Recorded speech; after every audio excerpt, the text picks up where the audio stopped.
Ez itt a régi Pinyéti híd, amit mindenki jól ismer.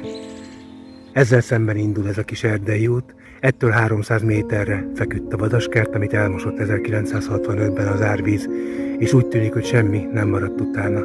Nézzük meg, hogy valóban így van-e.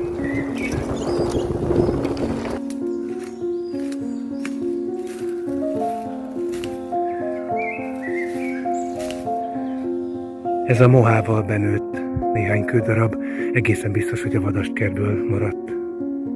A vadaskert vezetőjének, Néhai Brunoszky Istvánnak a lánya volt itt egyszer velem, ő úgy emlékszik, hogy itt lehetett a medveket recen.